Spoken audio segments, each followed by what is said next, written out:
तमिलनाडु में एक film star सिर्फ फिल्म स्टार नहीं बल्कि लोगों की उम्मीद बन चुका है। लोग उन्हें भगवान मानने लगे हैं।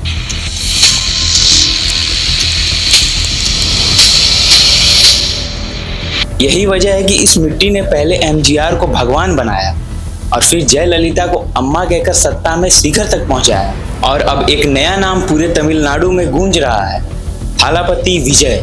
वो स्टार जिसे लोग पर्दे पर थालापति कहकर चिढ़ते थे, अब वो तमिलनाडु के पॉलिटिक्स का सबसे बड़ा चेहरा बन चुका है। उसने पहले चुनाव में ही डीएमके और एआईडीएमके जैसी पुरानी पार्टियों को एक रात में ही ध्वस्त कर दिया है। Yes, a lion is always a lion. There are so many jackals and other animals in the forest, but there will be only one lion. And even if it is single, it will be the king of jungle.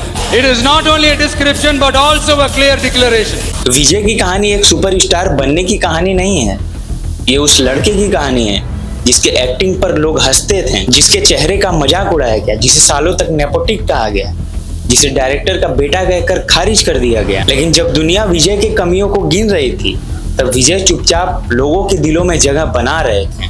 Film में सिर्फ वो hero नहीं थे बल्कि वो लोगों के गुस्से, दर्द और उम्मीद की आवाज बन रहे थे। और एक दिन वही फैन क्लब जिसे शुरुआत में लोगों ने मजाक समझा था, वो तमिलनाडु का सबसे बड़ा राजनीतिक ताकत बन गया।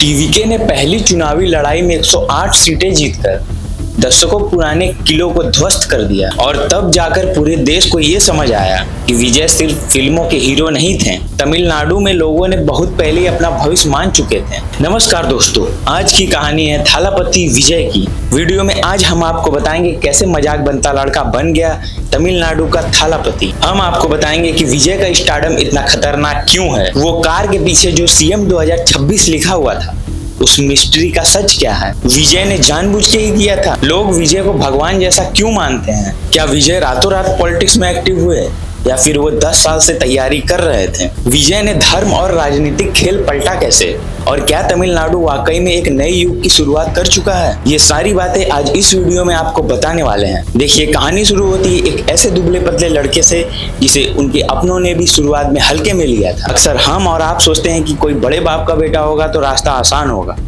लेकिन विजय के लिए वो रास्ता कांटों भरा था। विजय के स्वभाव में जो शांति और सादगी है वह उन्हें अपनी मां शोभा चंद्रशेखर से मिली।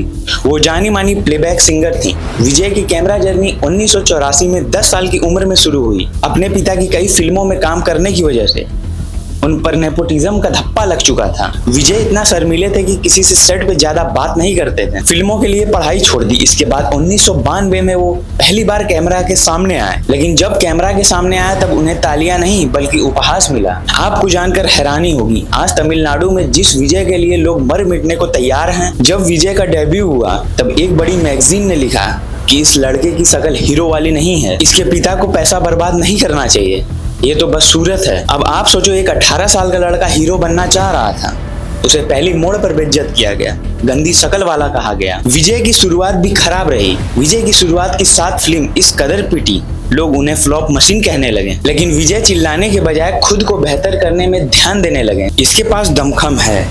और फिर धीरे धीरे रजनीकांत के बाद तमिलनाडु का सबसे वफादार और सबसे जुनूनी फैनबेस विजय के लिए खड़ा हो गया। आज जब वो 108 सीट जीतकर खड़े हैं तब उन लोगों को आईना दिखाना है जिसने कभी उन्हें नाकाम कहा था। विजय ने साबित किया कि मेहनत इतनी खामोशी से करो कि सफलता शोर मचा दे। इसी खामोशी से, इसी मेहनत से उन्होंने एक ऐसा स्टारडम बनाया जो आज खतरनाक है। साल 2010 के बाद विजय ने अपने फिल्म को हथियार की तरह इस्तेमाल करना शुरू कर दिया। फिल्म कत्थी में किसानों का मुद्दा उठाया, मार्शल में जीएसटी पर सवाल किया। विजय फिल्म के जरिए वो सब कुछ करना चाहते थे जो तमिलनाडु में बड़े बड़े नेता नहीं कर पा रहे। इनफैक्ट उनकी आखिरी फिल्म जननायक 2026 में वो एक फिल्म नहीं थी बल्कि एक राजनीतिक पारी का एक सिनेमैटिक सिंबल था। इस फिल्म के जरिए अपने रिटायरमेंट को इतना ड्रामेटिक बनाया कि जनता पर्दे से सीधा मुख्यमंत्री की कुर्सी पर बैठाने का मन बना लिया। और वो भीड़ सिर्फ टिकट खरीदने वाली नहीं थी बल्कि उनकी लॉयल आर्मी थी जो अपने नेता के एक इशारे पर सत्ता बदलने का दम रखती थी। हालांकि इस जीत के बीच में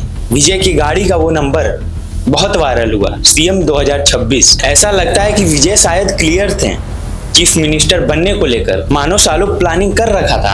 विजय की पॉलिटिक्स में सबसे ज्यादा चर्चा उस मिस्ट्री कार की है जिसके नंबर प्लेट ने सालों पहले भविष्य की तस्वीर बताई थी। कार का नंबर TN7 CM 2026 आज लोग दंग है ये तस्वीर देखकर। क्या विजय ने बहुत पहले ही तय कर लिया था कि वो 2026 में मुख्यमंत्री के कुर्सी पर बैठेंगे? इसे इत्तेफाक कहना मुश्किल है, क्योंकि विजय ने अपने गोट फिल्म में इस नंबर का जिक्र किया था। क्या ये मेटल गेम था जिसने जनता और फैंस के मन में यकीन किया कि वो विजय का राजा बनना कुदरत का फैसला है? या विजय ने तैयारी कर रखी थी पूरी प्लानिंग के साथ? विजय ने राजनीति में कदम किसी हड़बड़ी में नहीं रखा, बहुत लंबी प्लानिंग का हिस्सा था।